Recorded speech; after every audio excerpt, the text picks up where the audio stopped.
Podemos entrar aí, nas suas casas? Se vocês permitem, agradecidíssimo e o desejo semanal sincero de Deus, saúde, alegrias e vitórias em suas vidas de seus familiares neste 2025. Domingo, 6 de abril, dia do Pode Cá Liberados, o programa de entrevistas mais comentado na mídia brasileira, no comando nacional da Rede TV e para o mundo inteiro, chegando a 192 países agora, através dos aplicativos Smart TVs, todos eles Android, LG, Samsung, no comando da Sul TV. Pode Cá Liberados, este talk show de entrevistas, repito, prazerosamente na emissora que mais cresceu nos últimos 25 anos na televisão brasileira, a nossa Rede TV, nos canais abertos, fechados, nas redes sociais todas. Fiquem à vontade, se preparem para o convidado de hoje, porque para mim, Leila, aliás, eu falei com o Nicolas, da revista Veja, que faz a coluna Radar. Sim. Eu falei que o entrevistado, quem era hoje? Foi o Cajuru, ele é um cara capacitado pra caramba. E que preparo tem esse nosso convidado, hein? Preparo, um grande parceiro, companheiro, principalmente dos senadores mais jovens aí. Cresceu muito, né, Alessandro? Alessandro Vieira, quem não conhece o Alessandro, arrebentou na CPI da Covid e faz um belíssimo trabalho representando, né, o seu estado, que é Sergipe. Parabéns, viu, Alessandro? E prazer tê-lo aqui conosco. E nessa semana em que ele fez 50 anos, Alessandro Vieira, que é de Passo Fundo, no Rio Grande do Sul, mas aos 8 anos foi para o Sergipe. Que privilégio tê-lo aqui e você sabe que eu o tenho como referência. Obrigado, Cajuru, Leila, são amigos queridos, colegas de trabalho. Um orgulho estar aqui com vocês, programa que está estourado aí na imprensa.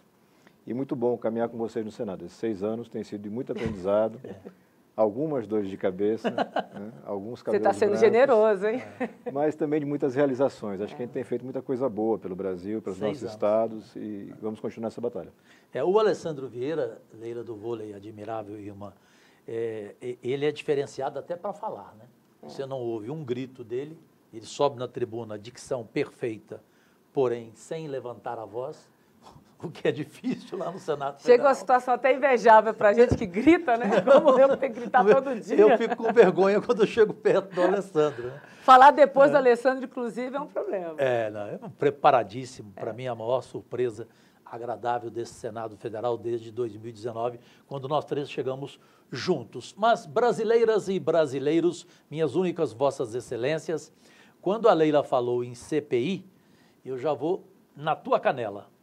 Eu sei que é seu sonho e você tem motivos para ser o responsável por esta CPI, por tudo que você enfrentou, e a gente vai falar daqui a pouco, foi demitido por governador do estado por enfrentar corrupção lá em Aracaju.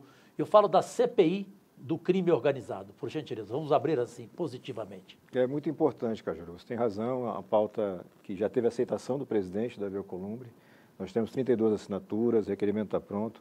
E o que a gente quer é mostrar que existem caminhos para resolver esse problema. O Brasil não pode se conformar em ser eternamente um país da impunidade, o país que não resolve seus problemas.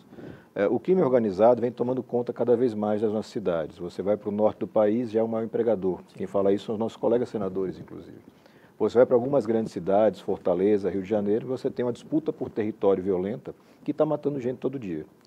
E existe muita clareza, eu sou um profissional de segurança pública, estou completando aí acho que 23 anos de segurança pública, a gente tem clareza que onde o trabalho é bem feito, você consegue fazer o controle. Claro.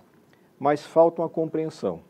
O que a gente vê ao longo dos últimos anos, a gente vai votando projetos, aumentando pena e não resolve. Não resolve por quê? Porque o problema está na execução.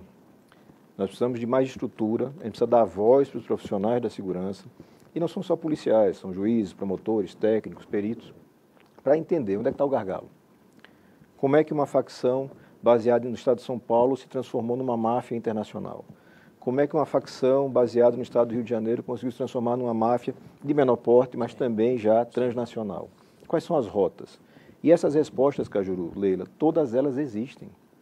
Então a gente tem que trazer as informações, a CPI vai servir para isso, mostrar os dados, mostrar sucessos que existem. Por exemplo, Santa Catarina há muitos anos tem dados bons. Por quê? Porque o povo catarinense é melhor do que o goiano? Não. A estrutura de trabalho funcionou lá. O meu Sergipe melhorou muito os dados. Chegou a ser o 3º estado mais violento do Brasil, hoje é o mais seguro do Nordeste. Vem melhorando todos os anos. Então, mostrar isso tudo, nivelar o conhecimento e, ao final, eu espero, ter bons projetos de lei, bons casos mostrados para a população brasileira e o reforço estratégico de orçamento, porque política sem chegar no orçamento é só discurso. Né? É por aí. Bom, foi precisa a resposta, admirável Leila, do vôlei, do senador Alessandro Vieira, e eu não sei como é que é, porque parece que no regimento você não pode trabalhar em duas CPIs, porque nós temos a CPI da violência contra a mulher e feminicídio, que eu criei, que eu quero a Leila na presidência, eu vice, a convidei a Damares para fazer parte, estamos conversando, discutindo, mas eu queria participar da sua também, pelo amor de Deus, eu sei que você vai ser o relator. Essa vai ser disputada, essa vai. Eu acho que é uma pauta, tivemos mais uma pesquisa apontando a violência como a maior preocupação do brasileiro. Porque quando a violência domina o território, você não vai ter saúde, não vai ter educação, você não vai ter infraestrutura, você não vai ter nada. E como está avançando para uma atuação no estilo de máfias, propriamente ditas, você começa a ter uma tomada de território que vincula toda aquela população. Você tem famílias arrancadas das suas casas, tomadas pelo tráfico. Você tem todo o comércio transformado em refém, porque só pode vender o que o bandido permite, só pode distribuir aquilo que o bandido permite. Fortaleza e na sua região metropolitana está enfrentando ataques à estrutura de internet. Os criminosos querem agora que toda a estrutura de internet seja vinculada a eles. A gente está falando de uma cidade imensa, de porto, de circulação internacional, e a gente tem que resolver isso logo. A gente percebe que o governo federal não tem, isso não é um problema deste governo Lula, é um problema histórico do Brasil, não temos um plano nacional de segurança, com começo, meio e fim, com financiamento adequado. Porque eu garanto a vocês, se a gente conseguir assegurar financiamento adequado dentro de um bom projeto nacional, a gente vira esse jogo. E não demora tanto para virar o jogo. Agora, se eu continuar na política que para as redes sociais trabalha com bandido bom e bandido morto, prendo arrebento, vou jogar todo mundo dentro de um presídio e não quero saber como é que está lá dentro, eu só pioro a situação. Porque essa mão de obra criminosa, ela brota novamente. Eu não resolvi o problema, então eu tenho que fazer a recuperação do território. Isso vai acontecer pela força, não tem outro caminho. A polícia atuando duramente para recuperar o território. E o Estado entrar com os outros serviços, com saúde, com educação, com infraestrutura, para dar alternativas para aquela população. Então, esse trabalho bem feito, eu tenho certeza que pode mudar a cara do Brasil. A gente tem que enfrentar isso, já passamos demais da hora. É bom que tenha amadurecido, né? O presidente Davi Alcolumbre é do Amapá, que hoje é o estado mais violento do Brasil. Enfrenta dificuldades imensas, né? Fronteira, região de fronteira lá no norte. Ele entendeu a importância. Na reunião dessa semana no Congresso, no próprio plenário, ele voltou a referir a importância da CPI, que ele quer ver de pé, ele quer estruturar. Ele pediu um prazo para a gente, para poder organizar a casa. A gente sabe que estava com orçamento por votar. A gente tem CPIs em andamento para ajustar o seu funcionamento. Mas é importante enfrentar esse problema. Eu acho que vai ser uma entrega de altíssima relevância do Senado da República. Você é delegado da Polícia Civil, né, de Sergipe, atuação há mais de 20 anos. Você comandou inúmeras operações, né, de combate à corrupção, lavagem de dinheiro. Como é que foi lidar, né, com essa questão da figura pública, né, desses agentes públicos, uma pressão em cima de você para, enfim, colocar um freio nessas operações e hoje ver você, né, uma figura política de nome relevante e que tem dentre as suas bandeiras o combate à corrupção. Como é que foi lidar e por que você resolveu migrar para a política? E aí você pode completar nessa ótima pergunta da Leila, como foi aquele caso da corrupção que você levantou em Aracaju, em que você acabou sendo demitido pelo governador, pelo irresponsável governador. Da pressão, né? Aí a população teve tanto respeito a você, tanta admiração, que ele nem vereador foi, ele já se candidatou ao Senado e ganhou a eleição. Então, para você completar essas duas colocações, por gentileza, Alessandro. Eu nunca tive militância política na vida, né? Nunca tive interesse político específico, nunca fui filiado e tudo mais. E tive uma carreira longa na polícia, atuando em todas as áreas possíveis. Então, o nosso projeto em Sergipe, que é um projeto consagrado nacionalmente, que cuida de população vulnerável, mulheres, idosos, crianças, eu fui um dos autores, fui o primeiro delegado a criar a Delegacia de Proteção à Criança, vítima, e atuei em várias outras pontas. Literalmente tudo que se podia fazer dentro de polícia eu fiz. E, num dado momento, eu fui escolhido como delegado-geral, passei a comandar a polícia do meu estado. E desde o início era muito claro qual era o nosso projeto, meu e do secretário de Segurança, colega delegado, à época, João Batista. Vamos mudar a forma de atuação da polícia, porque a polícia aqui em Sergipe é muito dura com relação ao crime violento, que é praticado pelo bandido pobre, normalmente, ela tem que ser igualmente dura com relação ao rico. Desde o começo, a gente traçou esse planejamento e executamos. Escolhemos uma equipe de qualidade, demos toda a infraestrutura, que é como eu falei no começo. Se você não dá orçamento, não dá estrutura, não adianta nada, é só discurso. Então, passou a ter mais delegados, mais equipes, peritos, colocamos o setor de inteligência em cima disso, e as operações começaram a acontecer.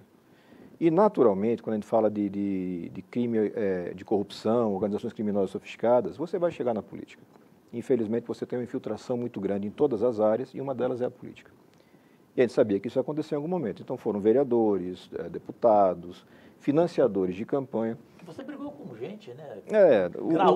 O Alessandro que vocês conhecem no Senado é o mesmo Alessandro da vida inteira. Acho que eu nasci assim e não mudei e não tenho pretensão de mudar.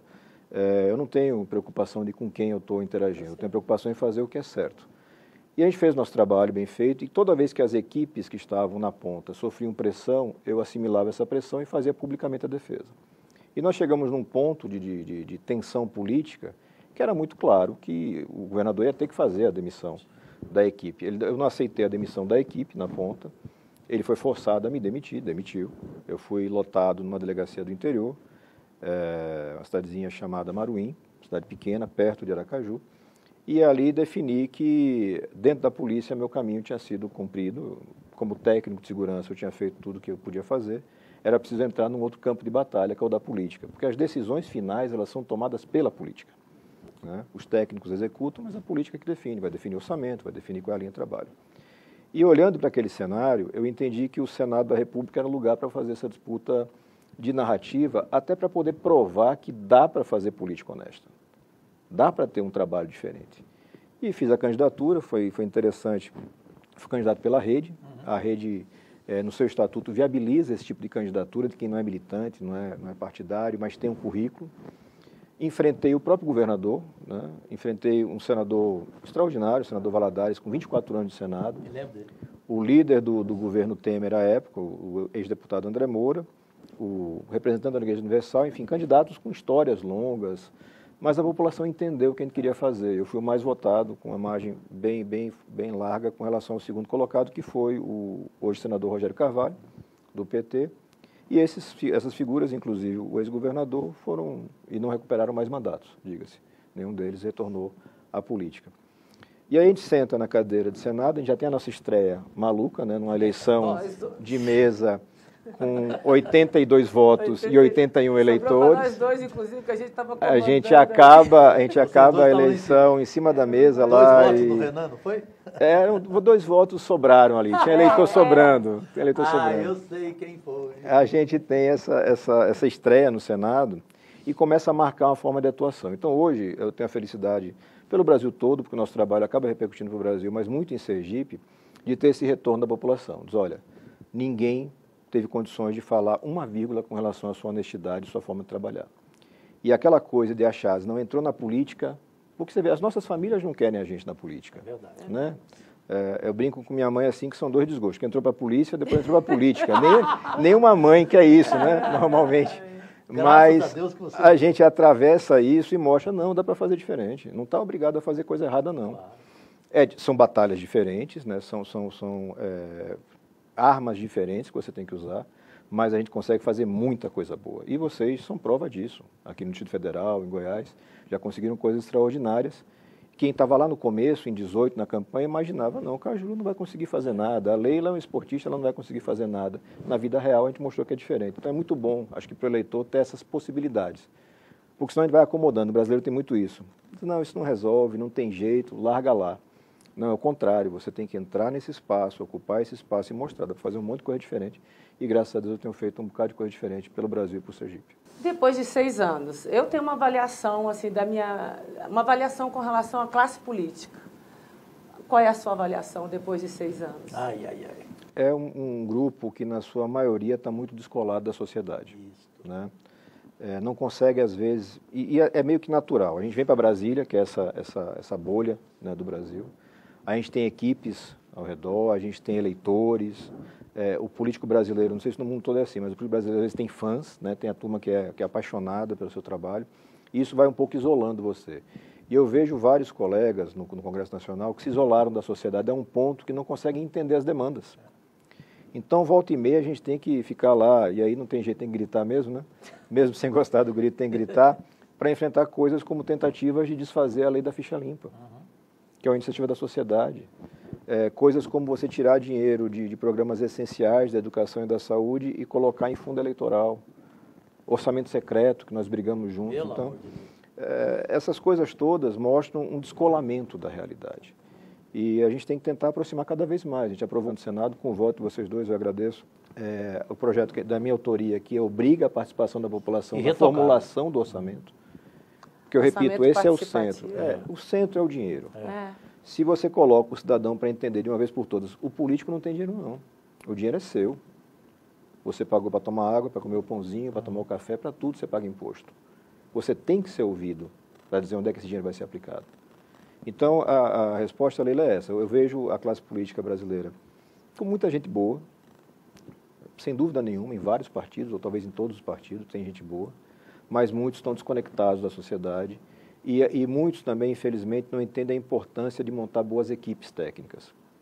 Porque a gente tem que trabalhar com coisas de altíssima complexidade. Então, eu sou delegado de polícia, Leila atleta, Cajuru jornalista. A gente tem que discutir reforma tributária. E a gente vai adivinhar como é que é tributário?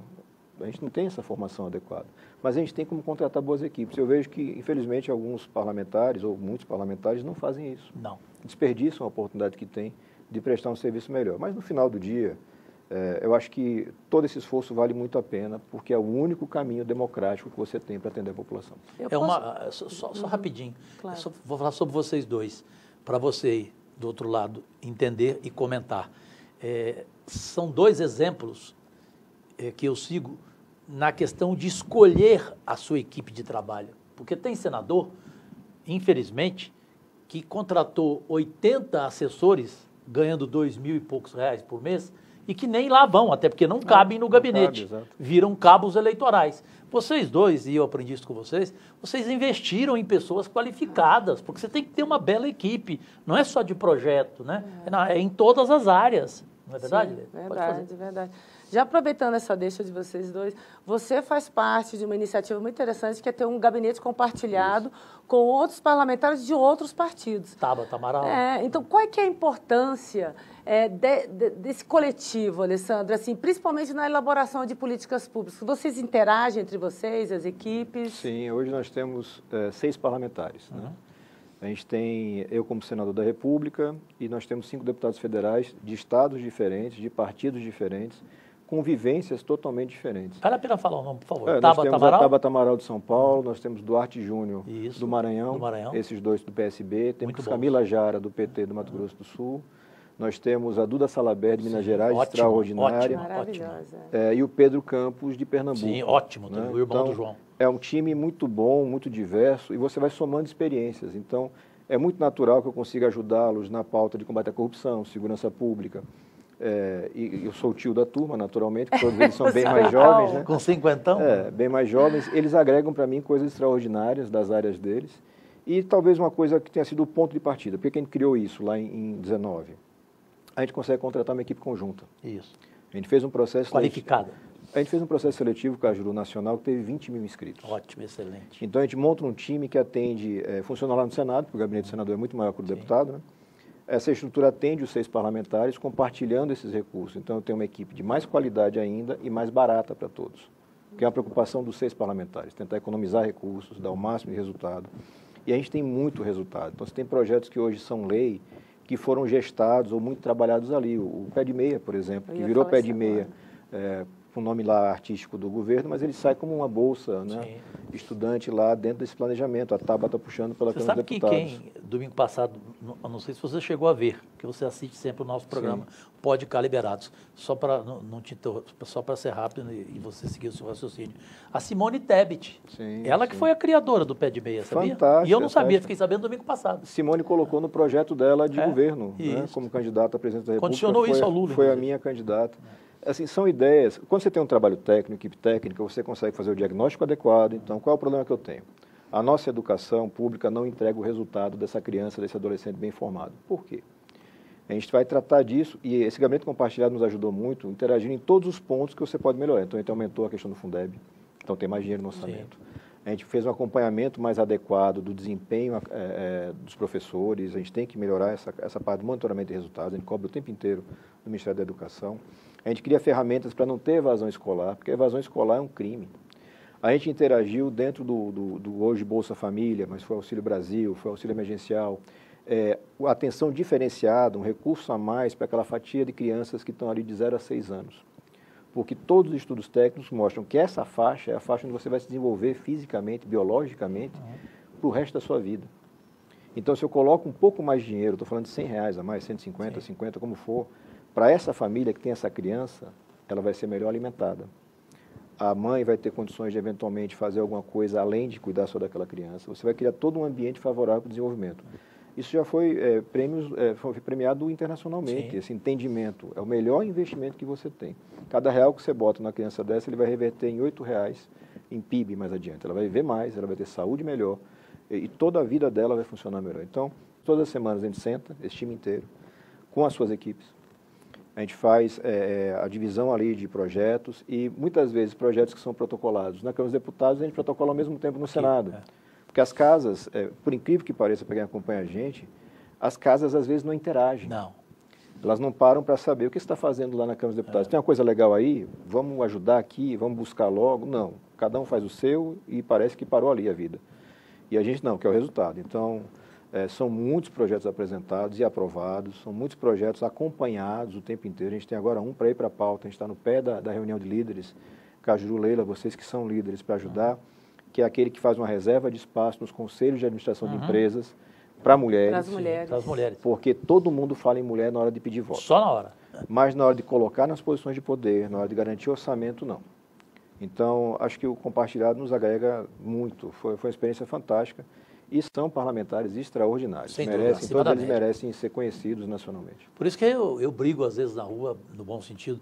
Para de achar que todo político é igual, cara. Peraí. Pra gente é um pouco frustrante. Todo jornalista é igual, pelo amor de Deus. Bom, eu sou autor de uma frase, como frasista, e vem aí o meu 5º livro sobre frases. Quem não tem gratidão, não tem caráter. E muita gente usa, a maioria dá crédito, mas tem muita gente que não dá crédito.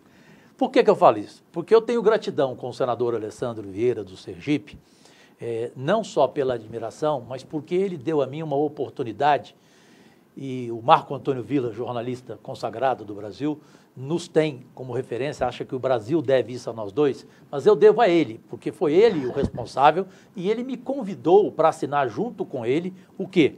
Uma ação no Supremo Tribunal Federal para que houvesse a CPI do Covid, que não iria acontecer, ela seria engavetada, o Alessandro pode até falar se concorda comigo ou não, que ela seria engavetada, e o ministro Barroso deferiu a ação que ele criou e que me convidou para assinar junto com ele, e que eu te pergunto, se não fosse aquela CPI, você concorda que não 700, mas mais de 1 milhão teriam morrido? Sem dúvida. A gente teve... toda vez, até para quem está acompanhando, toda vez que a gente tem alguma iniciativa que exige muita coragem ou pouco juízo, o Cajuru é um parceiro preferencial, junto com a Leila. Adorei. Porque são iniciativas que a gente às vezes tem que adotar e que confrontam pessoas que são muito poderosas, né? E aí sempre conto com os dois, que são pessoas muito éticas e muito corajosas. Sim, a gente teve que a Justiça, o presidente da época, Rodrigo Pacheco, não iria instalar a CPI, embora estivesse toda perfeita para a instalação, ele retardou o que pôde.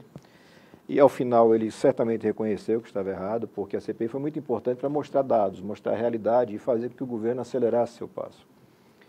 Tem vários estudos técnicos que apontam que o retardo no início da vacinação, o retardo no acesso à informação adequada para as pessoas matou mais gente. Nós perdemos colegas. Sim. Nós perdemos 3 senadores de 81 pela Covid. Exatamente.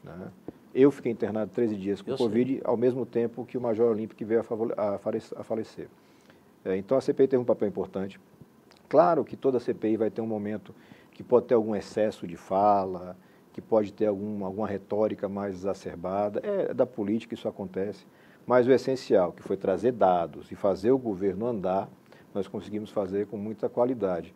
E só aconteceu porque Cajuru teve a coragem de, junto comigo, entrar com esse processo. Por causa de você, claro. Cobrando, e outros virão, porque você vê orçamento secreto. O orçamento secreto foi declarado inconstitucional 3 anos depois que eu entrei com a primeira ação. Isso, eu me lembro. né? Então, às vezes você tem que fazer um gesto que vai gerar um problema para você, né? Nós dois temos ministros, o ex-procurador-geral da República, que se refere a gente como inimigo pessoal. Sim. Né? E isso não é fácil. E eu me lixei para você. São pessoas que têm uma força muito grande. Mas a gente não está aqui para deixar de fazer o que é certo por conta de ninguém, não. A gente tem que fazer o certo. A CPI foi a coisa certa para aquele momento. As pessoas precisavam muito de informação. E o governo se recusava, até porque uma parte do governo sequer entendia o que estava acontecendo. Sequer entendia, exatamente. Né? Trabalhava com base em desinformação. E negava mentira. tudo, né? É uma coisa assim, sem sentido. Ninguém pode achar normal você ter esse volume de mortos. E achar que isso não aconteceu nada. Não, pelo amor de Deus, quase toda a família brasileira perdeu alguém. Verdade. É uma violência terrível e ela poderia ter um tratamento mais qualificado, porque, veja, o Brasil é um país que, diferente dos outros grandes países, tem um sistema de saúde de portas abertas. Uhum. Se esse sistema estivesse preparado, instruído, orientado, a gente teria um resultado muito melhor. E digo mais, a gente não aprendeu a lição. Nós precisamos fazer um grande reforço orçamentário para o nosso SUS. Sim. Porque são duas alternativas apenas. Ou a gente para como país, como nação, e diz, olha, não quero mais a Constituição de 88, que é a Constituição dos Direitos, a Constituição Cidadã. Quero uma coisa restritiva, porque eu sou admirador dos Estados Unidos, acho a coisa mais linda dos Estados Unidos. Vá lá tratar uma dor de dente, vá lá tratar um câncer. Não tem. Você não tem dinheiro, você não é tratado. O Brasil fez uma escolha política de tratar todos. Eu acho que é a escolha certa. Fantástica. Ela tem um custo. A gente tem que botar mais dinheiro no SUS. Então, esse aprendizado que a gente tenta trazer para o eleitor, para quem acompanha a gente o tempo inteiro. Olha, preste atenção no que está acontecendo no Brasil. A gente tem algumas decisões importantes para tomar muito brevemente. A gente vai de novo chegar numa eleição nacional. Daqui a pouquinho, já está nas portas, 26. Preste atenção. Não é só a coisa do like da internet, do discurso fácil, aquele monte de mentiras que jogam só para lhe agradar. Tente entender o que vai realmente mudar a sua vida. E eu posso dizer com certeza, segurança, educação, infraestrutura e saúde mudam a vida das pessoas. Papo furado em rede não muda a vida de ninguém, a não ser do dono do papo furado, que está ali ganhando seu salário, está mantendo muitas vezes uma família de políticos inteira enfiada, são várias famílias que vivem disso, e que não entregam nada para a sociedade, concreto. Então, acho que a CPI foi um exemplo importante e ela, de fato, só saiu do papel por conta do nosso trabalho. Leila, antes da sua pergunta, só rapidinho, nesse gancho do senador Alessandro Vieira, senhoras e senhores, meus únicos patrões, muito triste o que eu vi essa semana. Abriu o mês do autismo, você sabe. Sim. É uma das minhas principais causas, ao lado do diabetes e de todas as saúdes. Eu tenho 8 áreas da saúde em Goiás que eu atuo e goianos sabem disso. Nós já temos 10 institutos do autismo, eu já investi 33 milhões, porque agora a Organização Mundial da Saúde informou que a cada 35 crianças nascidas, uma é autista. Portanto, eu investi no autismo. Essa semana eu fiquei decepcionado, sinceramente. Nenhum dos deputados do nível seu, pelo amor de Deus, do senador e nem da Leila. Mas eu vi deputados, 10 deles, fazendo discurso, porque foi dia 2 de abril, o Dia Mundial do Autismo, um dia antes do seu aniversário, de 50 anos, e eu fui ver quantos centavos de emendas eles enviaram para os seus estados. Nenhum dos 10 enviou um centavo.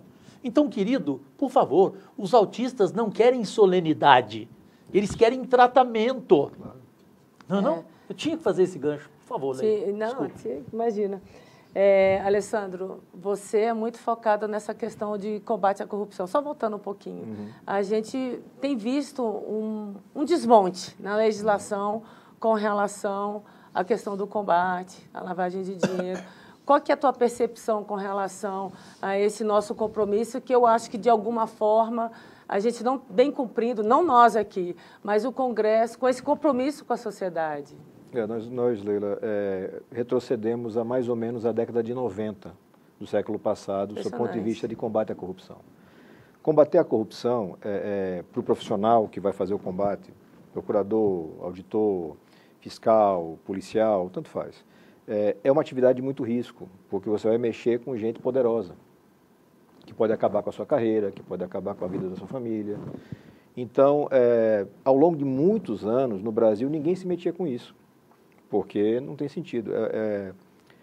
Uma história interessante para mim aconteceu, a primeira vez que eu tive um contato com isso, com o combate à corrupção, foi por acaso. Eu estava na delegacia de estelionato, combate a estelionatos, defraudações. e chegaram para mim 3 casos que eram claramente de corrupção. Em Aracaju. Em Aracaju, lá, sei lá, muitos anos atrás. E eu digo, olha, um é parente do governador, o outro é sócio do prefeito tal, é todo mundo aqui, vai dar problema para todo mundo, vamos fazer o trabalho certinho. E eu fiz o trabalho certo e fiquei alguns anos vetado de qualquer cargo de direção.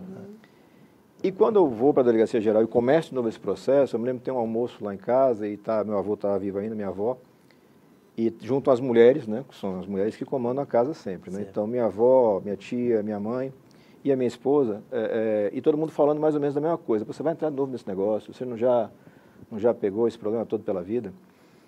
Eu digo, mas é o certo para fazer. Aí meu avô, que foi militar, foi da Brigada Militar no Rio Grande do Sul, ele fala o seguinte, olha, ele se aposentou sargento, mas era cabo da Brigada. Eu vi as coisas erradas e eu não podia fazer nada, porque eu era pequeno, o jeito dele falar, né? Se você acha que você pode fazer, você tem que fazer. Né? E isso para mim é uma regra de vida. Veja, se você é senador da República e você não tem coragem de enfrentar isso, você não devia ser senador da República. Vai ficar em casa, vai fazer outra coisa. Você assume a missão de ser policial e você não tem coragem de ser policial para o cara que é rico, você só tem coragem para o cara que é pobre, escolhe outra coisa. Então, assim, não é fácil você lidar com esse meio. A gente sabe o quanto a corrupção se infiltrou novamente na vida pública brasileira. Infelizmente. E ela chega agora de mãos dadas com o crime organizado violento. Sim. Porque o bandido, ele não é bandido porque ele é burro. Ele é bandido porque ele não respeita a lei, ele não tem moral, ele não tem formação. Mas muitas vezes ele é inteligente. E ele já entendeu que é muito mais fácil para ele roubar numa licitação do que trocar tiro no assalto-banco. Certíssimo. Verdade. Muito mais. Bela. Então eles fazem o que hoje em dia? Muito, no Brasil inteiro. Eles financiam as campanhas. O candidato apoiado ganha, o prefeito, quem quer que seja. Eles tomam conta de 2, 3 secretarias que têm orçamentos grandes. E vai ser o juro sempre é alto. educação, saúde, saúde. são grandes alvos, Sim. obras um pouquinho, mas saúde muito. Sim. O caso em São Paulo você tem vários casos documentados nesse sentido. E vão começar a roubar ali. Aí você vai roubar 50, 60, 70 milhões com risco zero. Verdade. Porque nós fomos destruindo. A destruição intensa do combate à corrupção, ela começa no governo Bolsonaro. Né? Toda vez que me abordam para falar sobre essa disputa ideológica boba de Lula e Bolsonaro, eu digo, eles se complementam e se parecem muito. E eu falo isso, todo mundo fica chateado dos dois lados. E normalmente quando você desagrada dos dois lados, você tem uma chance maior de estar certo. Né? Porque você não está jogando para a plateia. Na realidade, você lembra da nossa proposta da CPI da toga? Sim. Né? Quando a gente começa o mandato em 19, a gente E conseguiu... que os bolsonaristas eram contra nós dois. A gente na CPI da conseguiu, toga. a gente Hoje conseguiu eles as querem. assinaturas, a gente conseguiu Não, colocar na verdade, de pé. nós 3 assinamos Assinamos. e foram um dos poucos que não tiraram. Só. Isso, nós Porque teve gente que sustentamos. tirou. Teve gente que E retirou. quando você vai para uma decisão de não, pode fazer ou não pode fazer, você tem na votação, isso tudo é público, está lá registrado, você tem vídeo. Você junta os bolsonaristas, inclusive o filho do presidente da República, você junta o PT, o relator foi o Rogério, do PT do meu estado, e você junta aquele centrão básico, todos eles, sem querer mexer com isso. Diz, não, pelo amor de Deus, eu não posso mexer. Com o judiciário, com a cúpula judiciária, não posso. Os ministros fazendo pressão direta, eu recebi o ajudante de ordens do presidente da época, Dias Toffoli, que queria a lista de quem assinou. Ele não queria saber qual era o teor do requerimento. Ele queria a lista para falar com o senador, para dizer, e eu recebi telefone do senador dizendo, não posso mais, porque tem um processo de fulano que é meu parente aqui, é meu amigo, e como é que eu faço? Então a gente tem que enfrentar isso, não é um desafio simples. E eu, particularmente, Leila, acho que a solução ela não virá pelo Congresso, ela virá pelo eleitor. O eleitor tem que entender a sua força. Você quer mudar essa realidade? Tem um beabá para você seguir, muito simples. Tem que votar em gente honesta. Porque se tiver rabo preso, esquece. Botou o pé aqui em Brasília, está morto. Verdade. Vão achar o seu rabo, vão puxar e vão segurar você Sim. o resto do mandato pelo rabo. Você vai fazer um discursozinho na internet de vez em quando para enganar a besta, mas na vida real, que é voto, o cara puxa o rabo e você fica parado. Então tem que ser honesto, não pode ter rabo preso. Tem que ter qualificação para fazer esse trabalho. E um histórico que mostre que tem coragem para fazer as coisas. Se você conseguiu juntar esses três, pode ser de esquerda, pode ser de direita, é irrelevante. Claro. Gente honesta senta na mesa e resolve o problema. Gente desonesta ou gente que não tem qualificação nenhuma, aí você não consegue. Porque não quer ou porque não sabe. Então acho que a gente tem, na próxima eleição, agora em 26, mais uma oportunidade. Sim. Jogamos fora uma oportunidade em 19. Em 19, a gente podia ter dado um passo adiante no combate à corrupção. Porque quando você observa o histórico do combate à corrupção, as operações que ficaram conhecidas como Lava Jato no seu conjunto todo, mas foram várias operações, elas pegaram esse nome, porque a imprensa gosta de botar nome nas coisas. Elas vão e elas param em que momento? Quando você tem a grande investigação de corrupção no judiciário, feita pela Lava Jato do Rio de Janeiro. E aí você começa a ter toda uma queda coordenada e começam a surgir as nulidades que ninguém tinha visto, as suspeições que ninguém tinha visto, e começa tudo decaindo. E chegamos agora a um momento, estamos aqui em 2025, em que você está discutindo se vai devolver ou não o dinheiro para quem roubou e confessou que roubou. Sim. Chegamos nesse ponto. Chegamos nesse ponto. Então a gente vai ter que fazer um grande trabalho, é meio que subir uma montanha. A gente subiu a montanha, estava lá em cima, descemos cá embaixo. Vamos subir de novo. É o único jeito que a gente tem você. Senador Alessandro Vieira, Leile, eu temos a curiosidade, porque você é sempre procurado por toda a mídia nacional, como a Leila, eu, porque eu sou do meio, naturalmente, sobre a anistia. Qual é a opinião do senador Alessandro Vieira sobre a anistia dos que estão lá presos, a anistia de Jair Bolsonaro? É muito importante que você, do outro lado, saiba a opinião de um homem público diferenciado e preparado. Eu posso só complementar? Evidente. Você apresentou um projeto, Isso. inclusive individualizando, né, as ações, né, Isso. como é tratado cada um, né, que é acusado e condenado dentro desse processo. Eu gostaria que você comentasse também a sua iniciativa. Eu entendo que existem vários abusos cometidos pelo ministro Alexandre de Moraes ao longo dos últimos anos, né? E a gente faz o nosso trabalho que a gente faz para qualquer problema. A gente vai estudar o problema, identificar onde é que estão as cascas de banana e vamos resolver.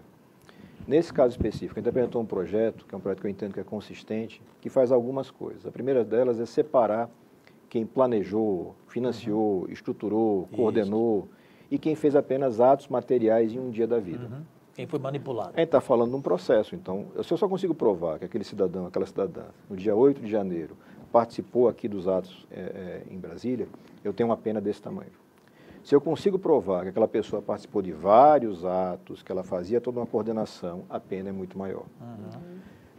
Eu exijo também no projeto que você tenha a individualização das condutas, porque a gente tem presenciado condenações que são usando uma técnica de justiça, vamos chamar assim, de direito penal, que é você fazer o crime de multidão, né, o crime multitudinário que chama, né? Os crimes praticados, por exemplo, numa briga de torcidas. Sim. Olha, eu não consigo individualizar quem fez o quê, eu denuncio todos e ao longo do processo eu vou individualizar. O que o ministro Alexandre faz, e assim, a maioria do Supremo vem acompanhando, é dizer, eu estou denunciando todos por tudo e no final do processo eu condeno novamente todos por tudo, sem individualizar o que aquela pessoa fez. Então, acho que o projeto vai bem quando faz essa separação dos tipos de conduta e quando exige a individualização de cada processo. Então, eu quero dizer que o Cajuru participou de um ato golpista, que, pelo contrário, é um democrata convicto, eu vou ter que provar. Sim. Porque tem que ser essa regra para todo mundo. Eu repito, esse é o mesmo judiciário, esse é o mesmo Supremo, que está anulando processos com dezenas de confissões, com dinheiro apreendido, com delação premiada, com extrato bancário, e eu estou anulando.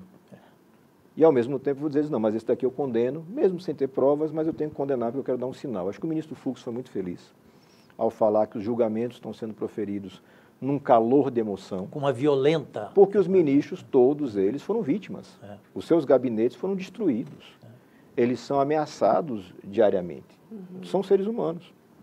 Eu acho que daí o legislador pode ajudar muito modulando isso, facilitando o trabalho deles. Olha, eu estou dando aqui na lei já a previsão de que esse tipo de conduta a gente limita, aquele que é mais grave faz uma pena maior e você está obrigado a provar tudo. O PGR tem que provar tudo. O PGR não pode alegar por achismo, por provas de outros casos.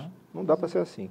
Agora, uma anistia, sendo bem objetivo a pergunta do Cajuru, uma anistia geral, e os dois projetos que foram tramitados, foi protocolado um no Senado, acho que subscrito pelo Mourão, e um na Câmara dos Deputados, que está um pouquinho mais avançado em termos de tramitação. Eles dão anistia total, linear. Aí é fechar os olhos para a realidade. Eu não posso ser favorável a um troço desse porque eu nunca fui favorável a quem comete crime. É uma questão de coerência. E, assim, destruir o patrimônio público é crime. Tentar um golpe de Estado, defender um golpe de Estado é crime. Os fatos que aconteceram são muito graves. Eu passei os últimos 4 anos, você sabe, monitorado pela BIM. Eu nunca cometi um crime na vida, por que eu estava monitorado? Não, ilegalidade.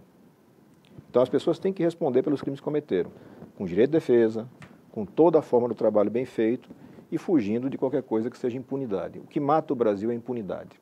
Sem dúvida alguma. Bem, Leila do Vôlei, nós temos apenas um único intervalo, que é o mais rápido da televisão brasileira, porque o que tem de assunto ainda... Nossa, é incrível. Né, O Alessandro encanta também, e né? de sabedoria, né? E de preparo. A entrevista, vocês aí do outro lado podem julgá-la nas redes sociais, todas à sua disposição e, evidentemente, nos canais abertos e fechados e para o mundo inteiro nos aplicativos Smart TVs no Comando Nacional da Rede TV, a emissora que mais cresceu nos últimos 25 anos na televisão brasileira. Voltamos já e já!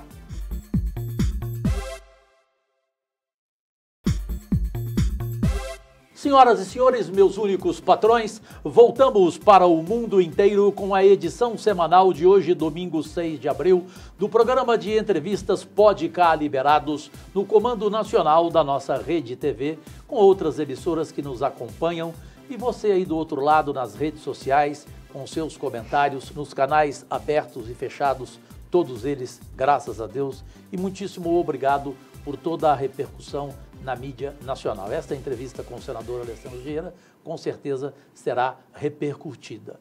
Com a minha irmã, minha amiga, que eu tanto admiro e respeito, e principalmente no Distrito Federal, o trabalho que ela faz, Leila do Vôlei. Eu só queria, antes de duas colocações que a Leila, no intervalo, colocou aqui, que são fundamentais de ouvir, senador Alessandro, só fazer uma colocação, que é curiosidade de muita gente, toda hora dessa pergunta. Para ti, Jair Bolsonaro será condenado ou não?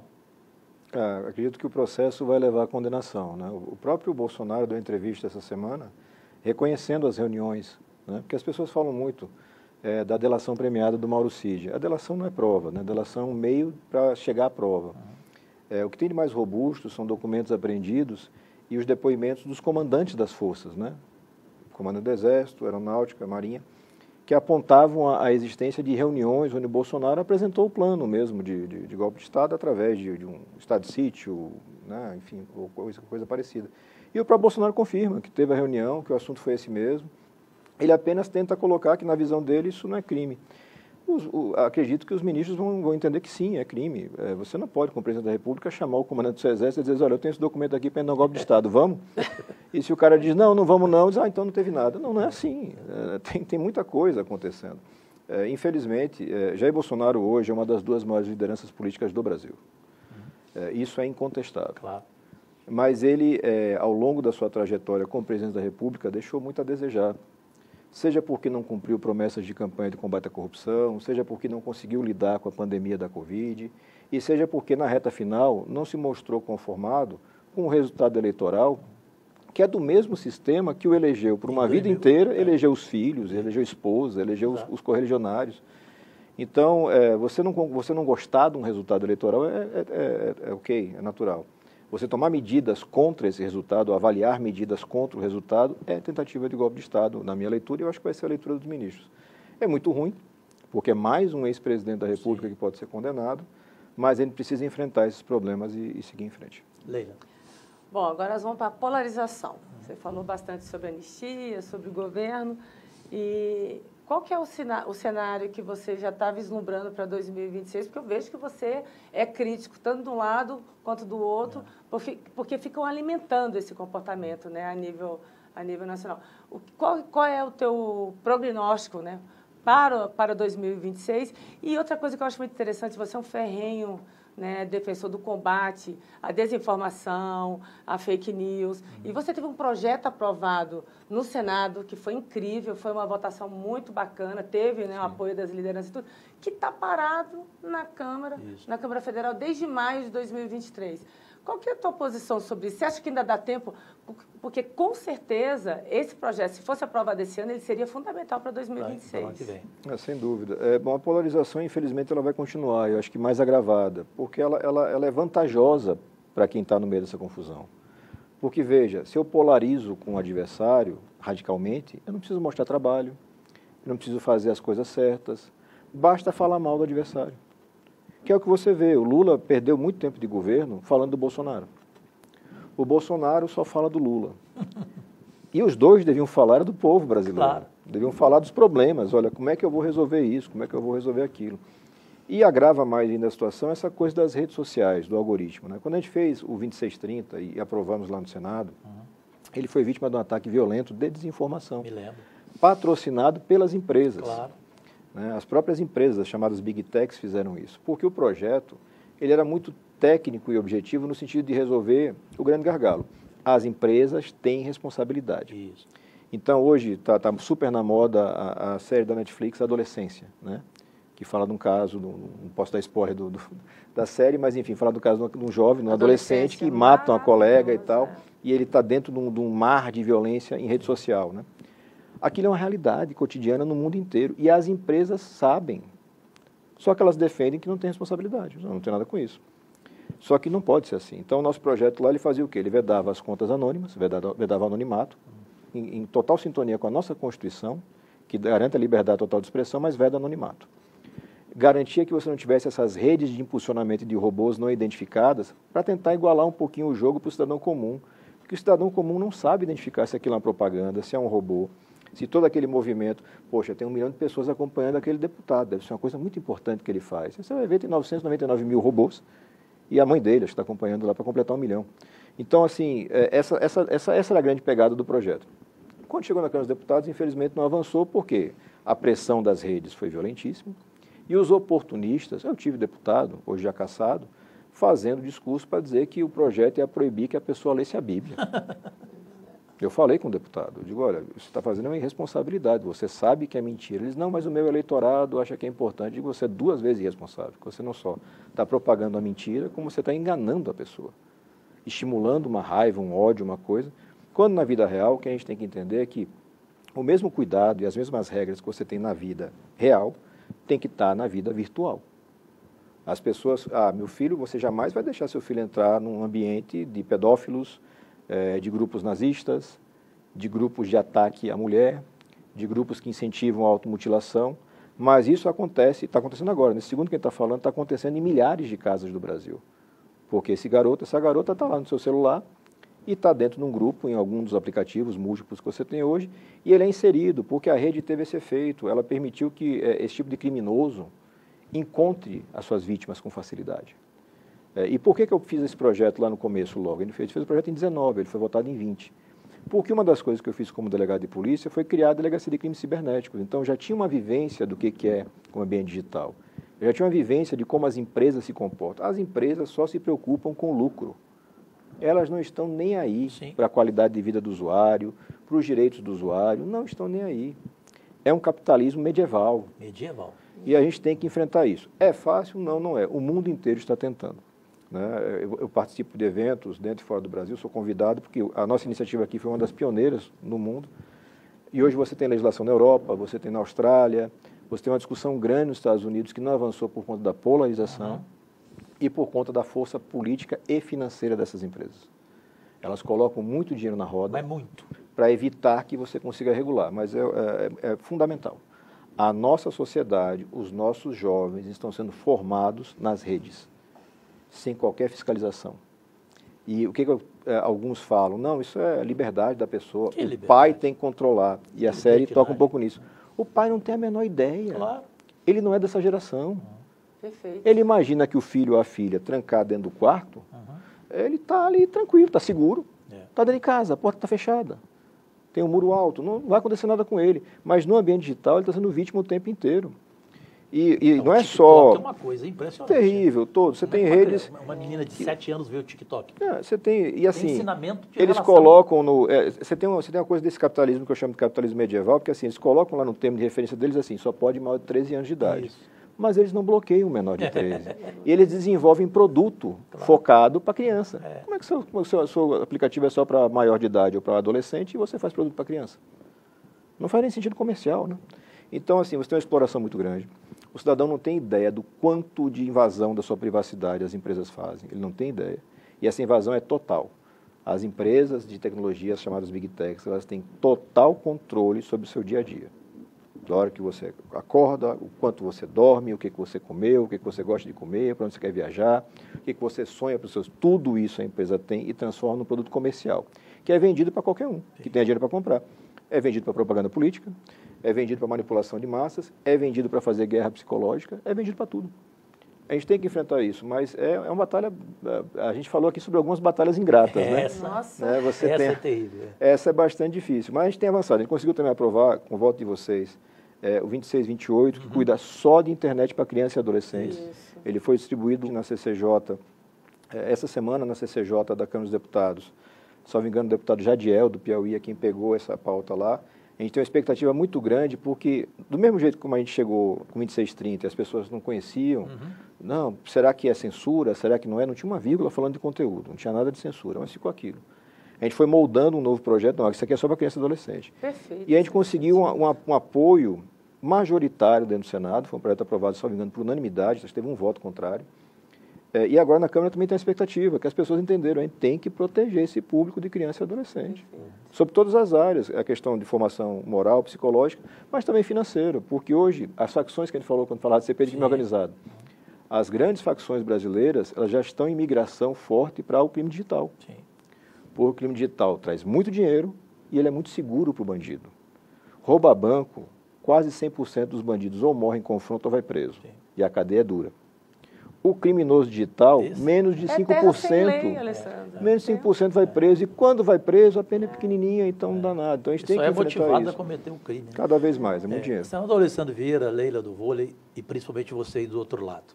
Você sente que essa impopularidade, essa queda da popularidade do Lula, ela é real e é deste tamanho? Cajuru, você tem algumas coisas acontecendo nesse governo. Né? A gente tem uma retomada de inflação dos alimentos. Isso afeta muito a vida das pessoas. Né? A pessoa fica assim, a polarização, a ideologia. Não, cara, é o preço do ovo. Entendeu? As pessoas estão enfrentando dificuldades. E é difícil a gente administrar isso. A gente está com projetos interessantes. O Renan está como presidente da Comissão de Assuntos Econômicos. Eu apresentei um projeto que foi abraçado pelos líderes e acredito que a gente vai conseguir tramitar, criando mais alguns gatilhos para o chamado arcabouço fiscal para quem tem estabilidade. O Brasil precisa urgentemente derrubar juros e entrar numa linha de estabilidade fiscal. Isso acontecendo, você acomoda a inflação, as pessoas passam a viver melhor, e aí acontece com qualquer governo, pode ser do Lula, do Bolsonaro, do Zezinho. Com o povo vivendo melhor, a aprovação sobe. Com a situação atual, onde as pessoas estão sentindo o custo de vida aumentando, é natural que o governo tenha uma queda de popularidade. E é preciso também, Cajuru, reconhecer que o Lula foi eleito pelos méritos dele, mas foi eleito principalmente pela rejeição ao Bolsonaro. Né? Acho que eu tenho uma frase que algumas pessoas usam. Sim, eles se alimentam da rejeição. O Lula não ganhou, o Bolsonaro perdeu. Sim. Eu escuto muito essas frases. E faz sentido, porque um presidente perder uma reeleição é a coisa mais difícil do mundo. A Dilma foi reeleita. Com problemas seríssimos foi reeleita. Né? O Lula foi reeleito, com problemas seríssimos foi reeleito. E o Bolsonaro quase é reeleito. Fernando Henrique foi reeleito e o Bolsonaro quase foi reeleito. É uma diferença pequenininha. E a gente tem que lembrar que realmente teve episódios marcantes. A gente teve o Roberto Jefferson, apoio dele, jogando granada na Polícia Federal e a Zambelli correndo pelo meio da rua com uma arma na mão. Então, assim, teve algumas coisas acontecendo naquela reta final que podem ter mexido ali alguns milhões de votos e feito a diferença. Dito isso, acredito que sim, o governo vem perdendo popularidade, mas isso não tem nenhum impacto eleitoral propriamente dito, porque a eleição é lá na frente, né? E eu acredito muito numa recuperação fiscal brasileira, porque nós temos bons indicadores de base, emprego aumentando, a renda das famílias aumentando, existe um contexto global com o governo aleatório do Trump que pode criar para a gente grandes oportunidades comerciais. Então, existe coisa boa para acontecer, mas não é uma batalha fácil. E o presidente Lula, em particular, ele enfrenta também uma coisa que a gente conhece, e você, jornalista, mais até é o desgaste de material. O Lula está na vida pública há quantos anos, há quantas décadas? Ele vai ser candidato com 80 anos de idade. 45 anos de carreira. É muita coisa, entendeu? Então, é natural que o eleitor, que o cidadão diga, olha, já deu, mas ele não vê nada melhor, ele volta, né? Mas se ele tiver uma alternativa, eu acho sim que o presidente Lula vai ter dificuldades, se tiver uma alternativa positiva. Como a Leila sempre é quem abre, vamos ao nosso quadro final, o mais esperado, que é Defina em uma palavra. Que começa sempre com Leila do vôlei. Alessandro, define uma palavra, o Congresso Nacional. Te peguei. Uma palavra, olha, eu falo pouco, mas uma palavra é difícil, né? É um desafio. Desafio. Crime organizado. Ameaça. Inteligência artificial. Para essa cabem duas, que é oportunidade e ameaça. né? A gente tem que entender isso, a gente tem que regular isso adequadamente. Começamos a fazer esse trabalho. Vai mudar. A sociedade, como a gente conhece, ela não vai existir daqui a 10 anos. Vai estar totalmente mudada. E a gente tem que proteger as pessoas. E mercado de trabalho, tudo isso. Em uma palavra, o presidente Lula. Político. Eu vou ter que perguntar, fake news. Uma praga. E eu vou ter que perguntar, em uma palavra, Jair Bolsonaro. Outro político. Em uma palavra, é claro, Sergipe. Sergipe é minha casa. Chegou com 8 anos lá, né? Cheguei com 8 anos, me criei em Sergipe, casei, meus filhos, me eduquei lá. Vocês estão devendo visitas a Sergipe. Quero ir, um maior prazer. É um lugar maravilhoso. Eu vou só mudar um pouquinho o quadro, porque a última pergunta é a definição de si mesmo. Em relação, por exemplo, à reeleição, ela é um bem ou um mal para você? A reeleição para o executivo eu entendo que é um mal. É um mal. Perfeito. Então ele concorda com a minha PEC. Com certeza. Sim. Quer fazer a última? Eu quero. Claro. Você abre e fecha. Define em uma palavra, Alessandro Vieira. Isso. Esperança. Tenho muita esperança. Gostei. Esperança. Concordo. É o que mais me motiva. A esperança de que vai chegar no lugar melhor. Então eu vou repetir uma frase minha também. Um homem vem e diz, pronto, perdi a esperança. Deus vem e responde, pronto, perdi um homem. É isso mesmo. Para definir o que você falou, esperança. Verdade. Do verbo esperançar, como Exatamente. ensina o Cortella. Hein? Leila do Vôlei, que prazer.